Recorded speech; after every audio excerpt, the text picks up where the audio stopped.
Hi everyone, thanks for joining me again here at Shiplate. We've got day 2 of our festival and we're on Hawthorns peg 12. Just starting across. This doesn't last very long. Well, a lot of footage is cut out, but the first 2 hours we spend across for not a great deal, as you'll see in a minute. I don't want to sort of spoil that, but we started across with our normal 4mm pellets. I don't think it made any difference what you started with. There was a few fish there at the start and they just got very cagey very quickly, as per usual.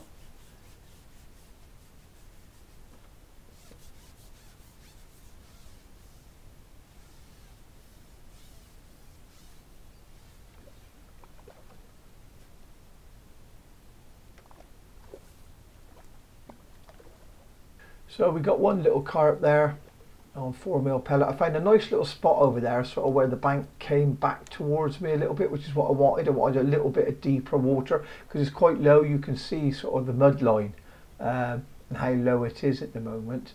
So instead of looking for sort of shallow water, you're kind of looking for a slightly deeper water. And that bit was a little bit deeper, probably have 15 mid to 18 inches, probably 18 inches of water, which is great, and it sloped away quite fast, which is what I wanted. I mean, all you keep hearing about on this lake at the moment is, or both the Snake Lakes really, is just where the fish keep swimming around the float and are a bit of a nightmare. So I was pleased to find something sloped. So it was when I sort of cad potted in pellets, they would roll down the slope, and the highest pellet in the peg would be mine on the hook. Because I always think when you do that, carp come along into that shelf, pick up the pellets, and they'll always search for the source, won't they? They'll always sort of come up to the pellet on the hook, and you don't get liners, so you don't foul hook, etc. So that's the sort of key thinking behind that. So good enough start. It's as good a start as anybody. And yesterday when we were over on West Pole peg 10 and we sort of came back in that last hour, caught a ton, managed to scrape second in section. Really pleased with that. From how it started, I think we were definitely last in section with sort of 4 hours in, without a doubt. We actually ended up 4th in the match overall. They paid top 3 though, unfortunately, so always the bridesmaid, never the bride, isn't it?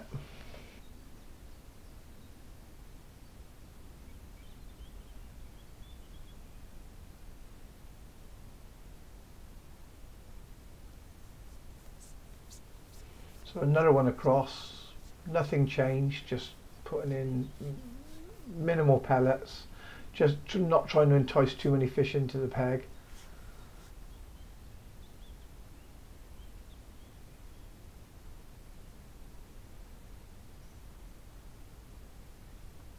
It's just a nice reach across as well. Nice 14.5 meters, no dolly butt required for that little bit that's pointing out where I was fishing.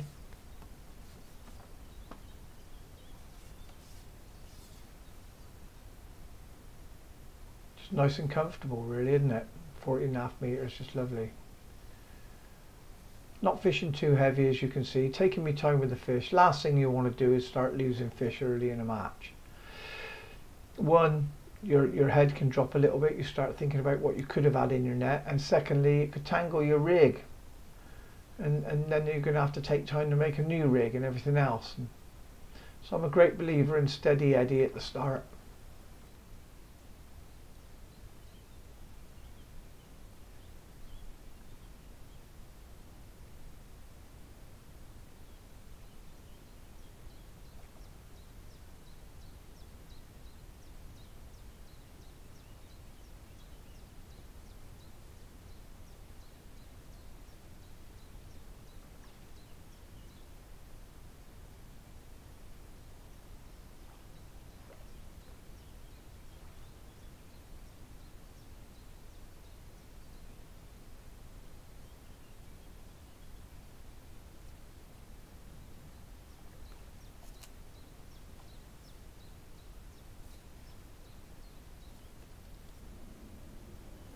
So yeah, I was saying 14.5 meters, just lovely and comfortable, isn't it?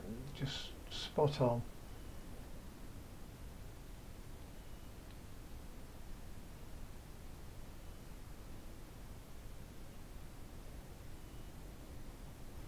So that's our fourth across, and we sort of cut some time out. It hasn't been really fast. That's my fourth in the first hour.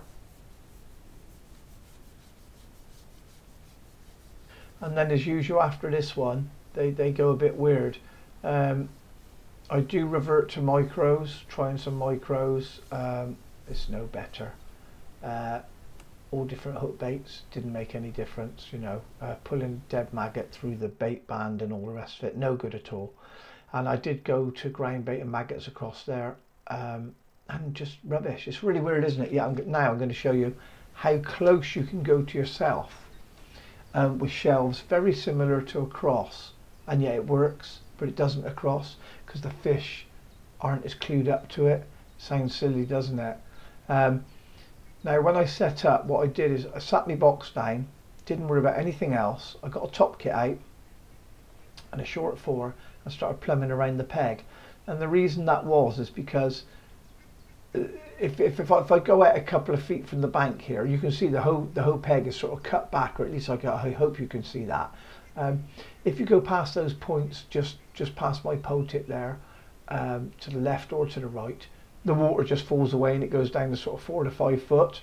But you have got some tiny shelves inside the peg as close as I am there. That's a top kit I'm fishing there to the right.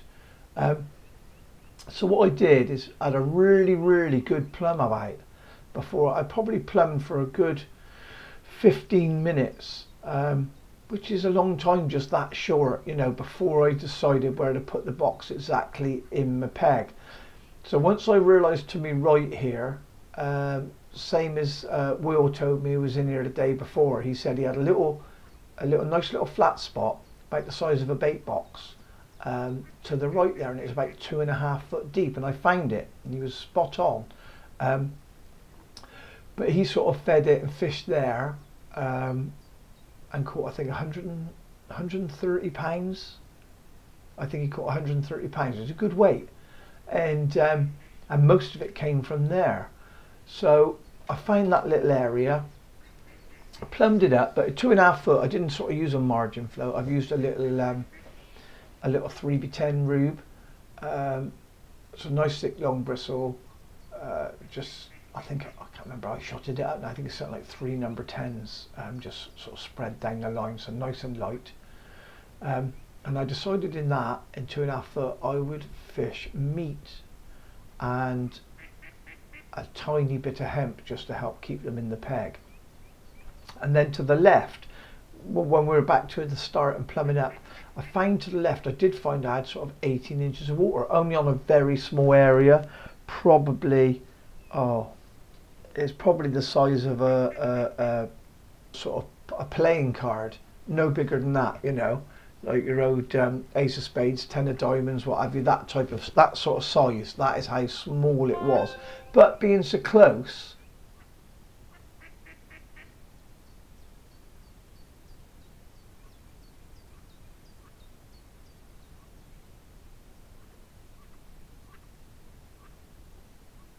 two and a half foot to me right on the top kit, as you can see with me playing this one and where I caught it.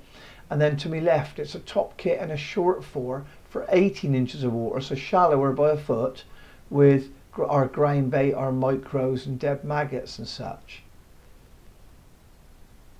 So we've had 2 hours across, we've come down that inside on the 3rd hour, and lovely, we got a quality fish on the meat and hemp. Not putting in loads, 4 or 5 cubes, and 10 grains of hemp, nothing really in the cab pot. And we're having to wait on bites, but I'm happy with that because we're slowly building it. The 2nd hour was complete rubbish, caught basically nothing, tried lots of different things across, realised it wasn't going to happen, came down this inside, and we've caught fish this early in the match. Is, you know, to be catching down your inside in the 3rd hour, it's crazy, isn't it? Nice size fish, that one as well. So just slowly building it, not in a rush. And now I'm just priming that left hand side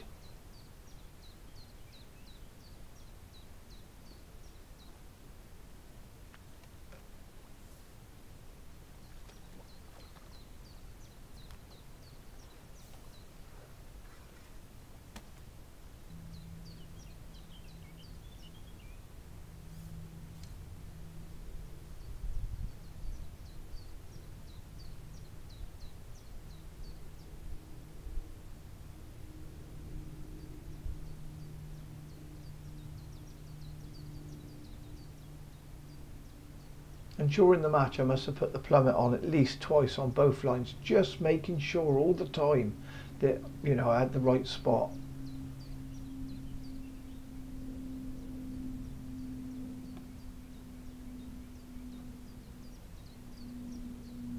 And that didn't take long at all, as it? That's real time as well, you know. I did prime it. I did put in a little bit of ground bait in the big cup, a little bit of ground bait in micros, and I only put that in on that left hand side after I went in on the meat, just before, rather, I went in on the meat on that right hand side.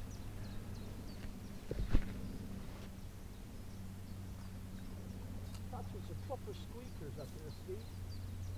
Yeah. Had any big fish yet? You had any big fish?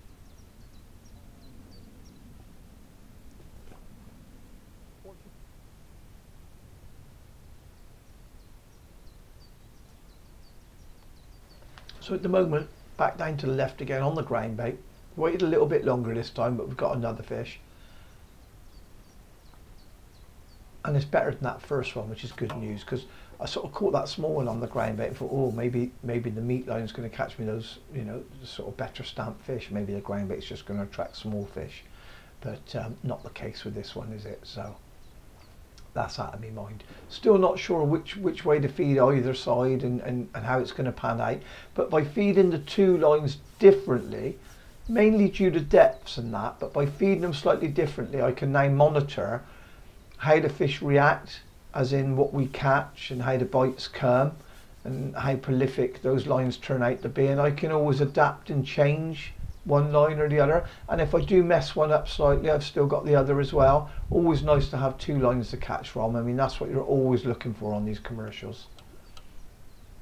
And as always, not in a mad rush to land the fish. You know, lost fish is not ideal. As I say, it can play on your temperament, and you can tangle your rig and such. You don't want to be doing that. That's a nice quality fish as well. Real good weight builders. So we had a little look on the left hand side for a third fish, and I just found I was waiting too long, longer than what the last one took, so I came away from it. Now, I could have stayed there and possibly caught one if I waited another 5 minutes, because we've only just started these edge lines. We're still in that third hour. But I didn't want to do that. You don't want to exhaust the line, so I just left it, fed a cab pot of feed on there without catching one. And then I've gone back to the right line with the meat and hemp.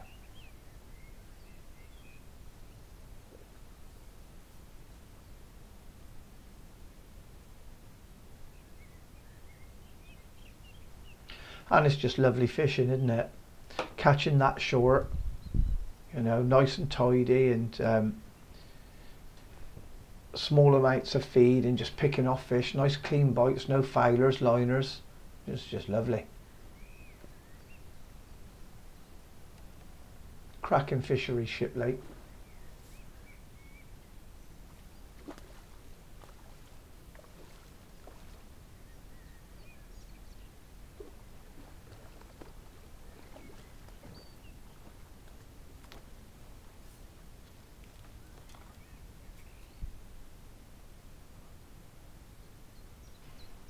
So away from that meat line, back onto the ground bait, and we've got another one down to the left there.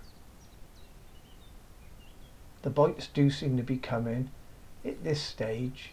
I mean, it's only the third hour, so we're sort of building these lines, and so I have cut some filming out, but it does feel like they're coming to that ground bait quicker in that 18 inches of water. Now, I'm not sure if it's because of the 18 inches or because of the ground bait.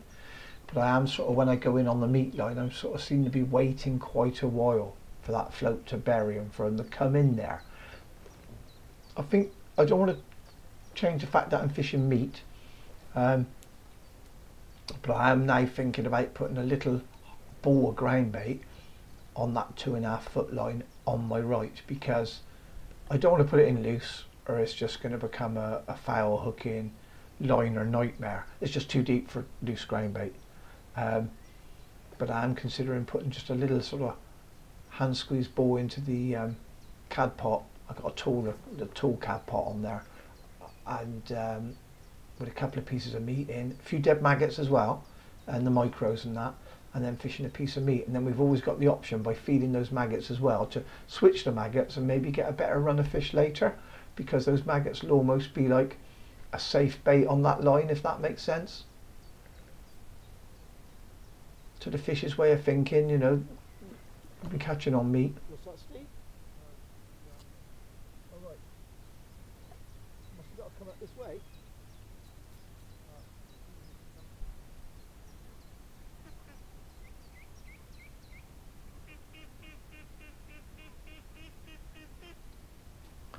So yeah, a pattern already though in that this third hour is already emerging, and that's what we're sort of looking for. We're enjoying the fishing, but we are looking to try and sort the best way to catch these fish, the most efficient and fastest way. And I find that picking 2 fish off of one line, so as you're focusing on that line a little bit longer than just catching like 1 fish, and then you're swapping around a little bit too much, and swapping the top kits, of course, because the rigs are different. But already I find that a little ball of ground bait with micros, a few dead maggots on that right hand side, a couple of pieces of meat in there, and then fishing a piece of meat on the hook is definitely quicker. And as I say, 2 fish from there, and then it's round to the left and into the 18 inches of water, fishing the loose ground bait and such. And we feed each line before we leave it as well. And it seems to be working out quite nice. We're coming up to the end of the third hour, and starting to feel like there could be a decent weight on the cards here.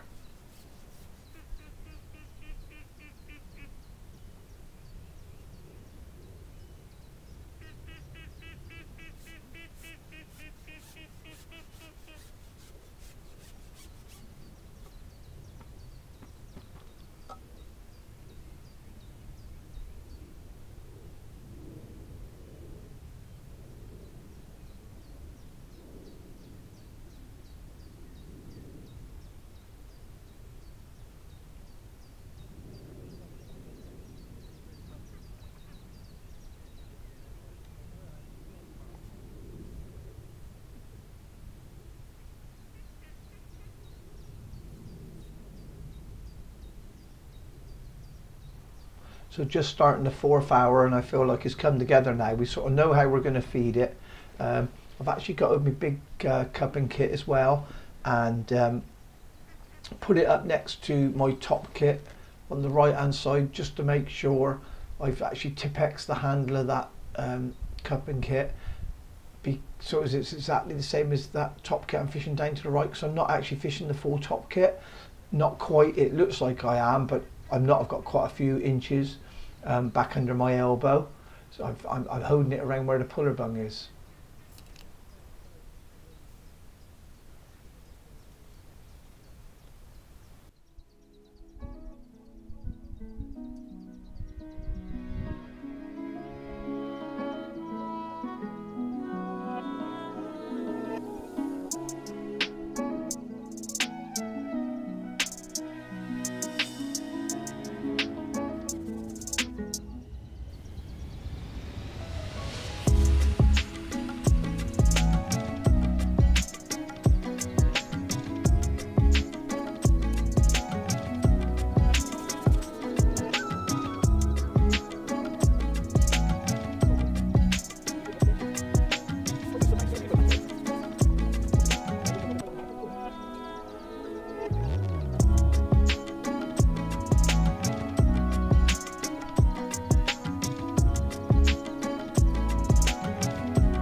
So the feeding, I'm making a little ball of that ground bait, micros, maggots, couple of pieces of meat. So to hold all that together, the ground bait and the micros the micros are fully absorbed water. I do them in a bag the night before, to be honest. I put my micros in a 3-pint bait tub, about 2 pints of dry micros in there. I cover it with water, so you've got like a mil or 2 mil of water over the top of them micros.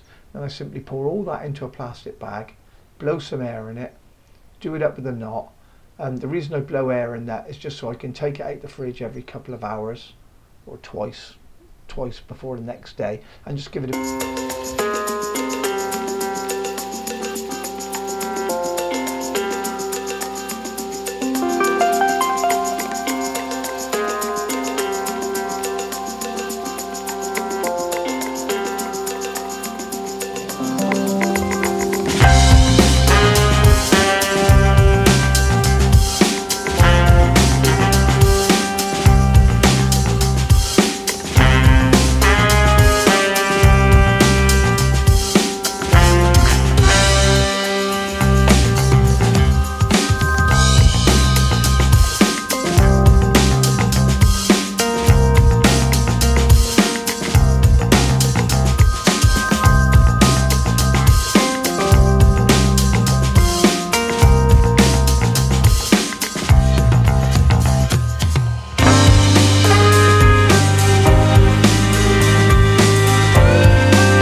So filming a bit of real time now, with feeding it, as you can see, and how long it's taken to get a bite now. And it, as I say, in this 4th hour now, I just feel the plan's sort of formulated. As long as the fish keep coming now, this is very nice.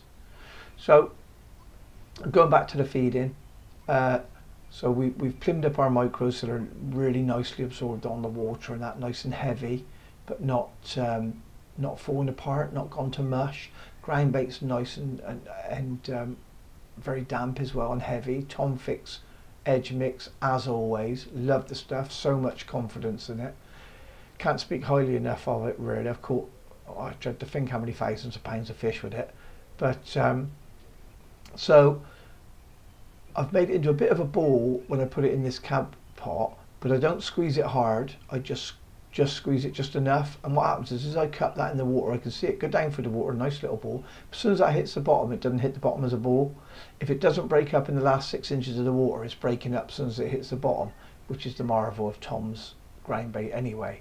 You know, how it breaks down so fast is brilliant, and that's what you want, because I want those fish back into the peg as soon as possible. You've got to remember, every time you hook a fish, those fish are turning around and the other ones and swimming out of that peg. And you want them back again as soon as possible.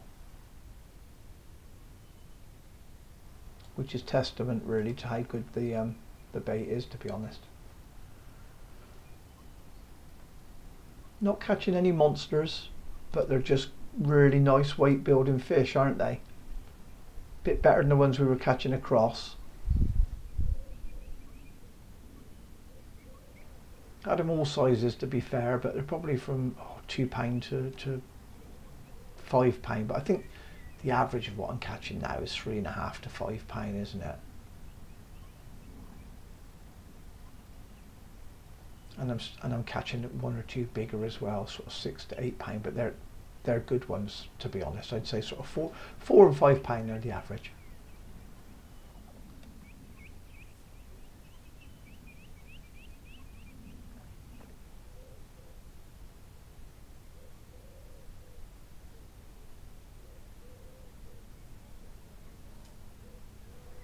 And because the peg is sort of cut back in, every fish I hook just swims out into the open water, which is perfect.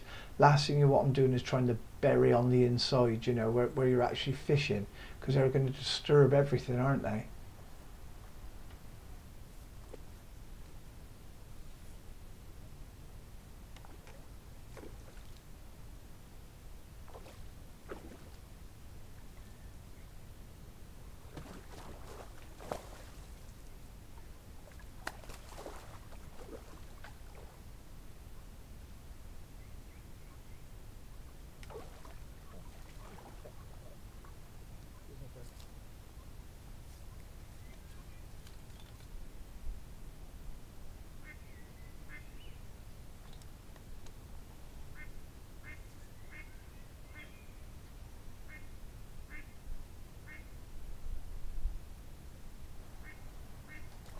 So as the day's gone on, I'd have to say probably the third hours was sort of building these edge lines, started to fish them, nicked a few fish off them, sorted out how I felt was the best way to feed them, and then it was sort of head down 4th hour and now into the 5th hour, going really well. 4th and 5th hour were definitely the best 2 hours of the match for me.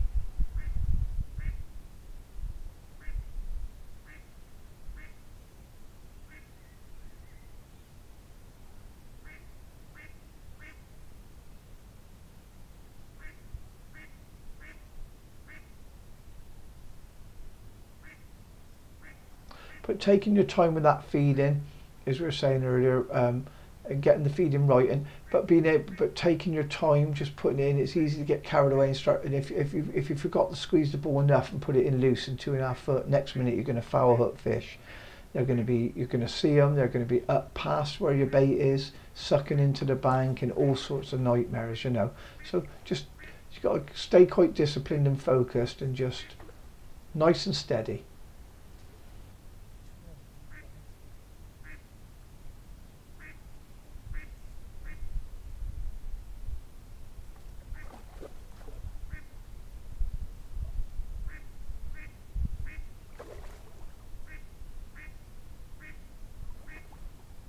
And that left edge is nearly gone now. The ground bait line, as the day's gone on, towards the sort of last 90 minutes, the temperature dropped just a little bit, and that was enough for those fish to not want to be in 18 inches of water anymore. And that's how it is sometimes. We have to remember that fish are very susceptible to temperature changes, and so as soon as the temperature drops, I mean, it's almost like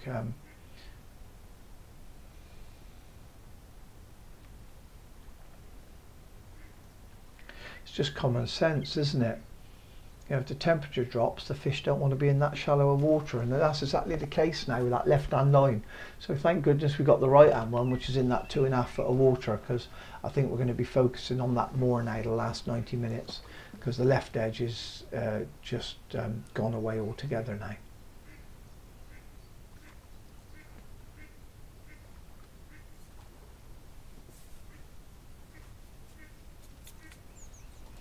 So yeah, fish are very susceptible to temperature changes.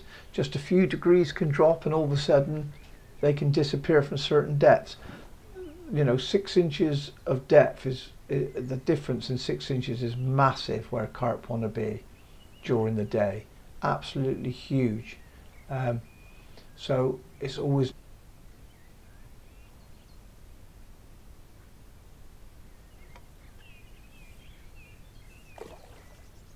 over there again. But places like that teach you a lot about carp fishing, because you've got a shelf in front of you, and you could have rigs for all the different depths, or that's the way I always used to do it there, and the fish can change very quickly on what depth of water they want to be in, and they've certainly told me now, as I say, that they don't want to be in that 18 inches on the left at all, but that 2.5 foot on the right is just spot on right now, which is great news.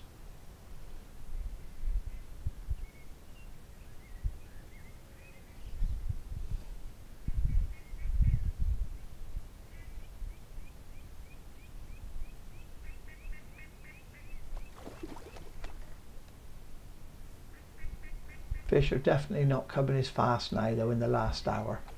It's definitely died off. They dropped away, as I say, from the left, and to the right is waiting on bites longer and taking me time a little bit more with those fish now. They're becoming a bit of a premium now. Still catching and enjoying it and all the rest of it, but having to wait longer on the bites.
This one don't seem to want to give up, does he?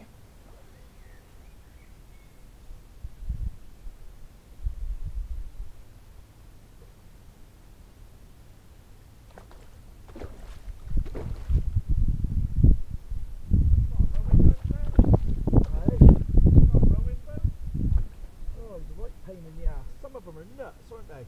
Yeah. I've like a couple in the net, you know, quick, but most of them have been absolute lunatics. But it's slowed down the last hour. Terrible, Steve. Yeah. Not got better. Giving a very good account of themselves, these fish. Fighting really hard. Really good fun. God's sake. What the fuck? Oh, look at that. Lunatic. Oh, he's fat. He's locked.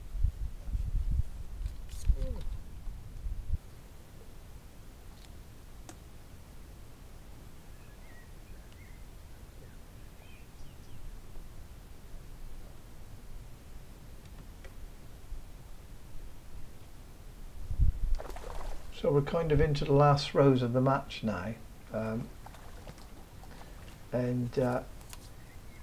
what I'm doing now is I'm just nipping down to the right hand side, to catch what we can now, going into the last sort of 10-15 minutes of the match. And I've stopped feeding it. I'm going in there. I'm just dropping a piece of meat in. We had a good run on maggots as well. I should say that the 5th hour, sort of the second half of the 5th hour, that 30 minutes, we had a really good run on the maggots down to the right hand side, because we've been feeding them all that time but fishing the meat. So went to maggots, had a really good run when that left hand line had died, and now I've just gone to meat because there's a nice target bait. It's smelly, it's nice and visible, nice and big, and I've switched to that now. I'm just sitting it in there waiting to get a bite, not feeding it, just fishing the peg out really, because every time I feed it now it's just taking so long after I fed to get a fish.